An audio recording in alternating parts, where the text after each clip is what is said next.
রাস্তার পাশে যতগুলো স্ট্রিট ফুড পাওয়া যায় সেগুলোর মধ্যে আমার মনে হয় সবথেকে উপরে রাখতে পারি আমরা এই স্ট্রিট ফুডটাকে।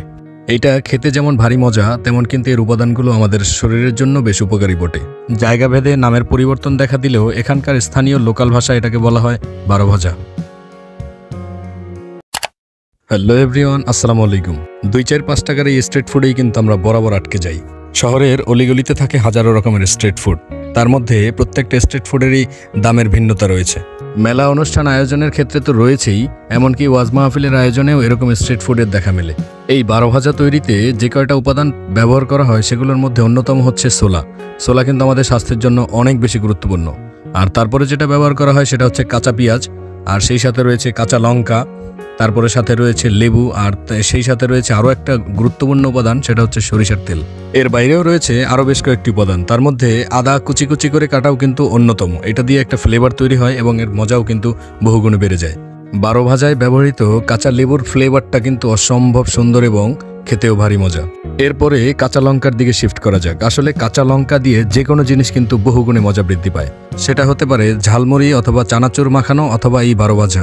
মিষ্টির তুলনায় ঝালটা আমার একটু বেশি প্রিয়। শুধু আমি নয়, আমার মতো অনেক মানুষ রয়েছেন যারা কিন্তু ঝাল অনেক বেশি ভালোবাসেন। আর সেই ক্ষেত্রে দেখা যায় যে কোনো জিনিস ঝালমুড়ি, চানাচুর অথবা এই বারো ভাজার ক্ষেত্রে ঝাল একটু বেশি না হলেই নয়। বারো ভাজা তৈরিতে বেশ কয়েকটা উপাদান প্রয়োজন, তার মধ্যে কিন্তু টমেটোও রয়েছে। আসলে টমেটো, তারপরে হচ্ছে পেঁয়াজ কুচি, মরিচের কুচি, তারপরে আরও যে জিনিসগুলো আমরা ব্যবহার করতে দেখি সেগুলো কিন্তু মোটামুটি আমাদের স্বাস্থ্যের জন্য কোনোটাই ক্ষতি নয়। কিন্তু তথাপিও আমাকে আসলে ক্ষতিকর দিকটা উল্লেখ করতেই হবে। এখন আপনাদের প্রশ্ন থেকেই যেতে পারে যে এখানে ক্ষতির তাহলে কি হলো। দৃশ্যমান সবকিছু ভালো দেখা গেলেও এর অদৃশ্য কিছু জিনিস রয়েছে যেগুলো আসলে এই খাবারটাকে বিষাদ করে দেয়, মানে রাস্তার ধুলাবালি। এখানকার বারো ভাজা খেতে গিয়ে আমার যে একটা অভিজ্ঞতা হলো সেটা কিন্তু একেবারেই অনাকাঙ্ক্ষিত ছিল। বারো ভাজা তৈরির প্রসেসটা কিন্তু ছিল অসম্ভব সুন্দর। দেখতে যেমন সুন্দর, খেতেও কিন্তু ভারী মজাই লাগার কথা ছিল।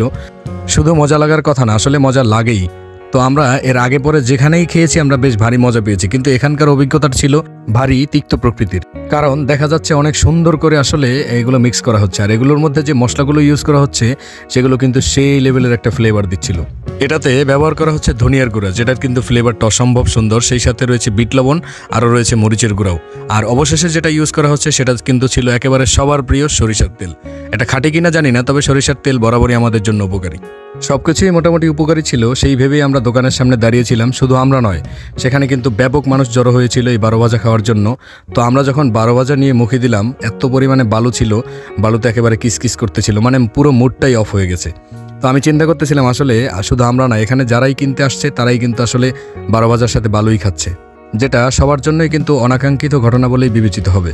আর এইসব বিষয়ে মাথায় রেখেই আসলে আমাদের স্ট্রিট ফুডের প্রতি মনোযোগটা একটু হলেও কমানো উচিত। কেননা আমরা কিন্তু বরাবরই প্রতিনিয়ত এরকম স্ট্রিট ফুডের সাথে সাথে বালু, তারপরে ময়লা আবর্জনা, এরকম অনেক কিছু আছে অপরিষ্কার, যেগুলো একেবারে সানন্দে খেয়ে নিচ্ছি, যেগুলো আমাদের ভিতরটাকে কিন্তু আস্তে আস্তে ক্ষতবিক্ষত করে দেবে।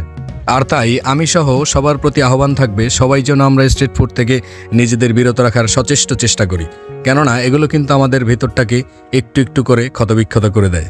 তো আজকে থাকছে এই পর্যন্তই, দেখা হচ্ছে অন্য কোনো ভিডিওতে। সবাই ভালো থাকবেন, সুস্থ থাকবেন। আল্লাহ হাফেজ।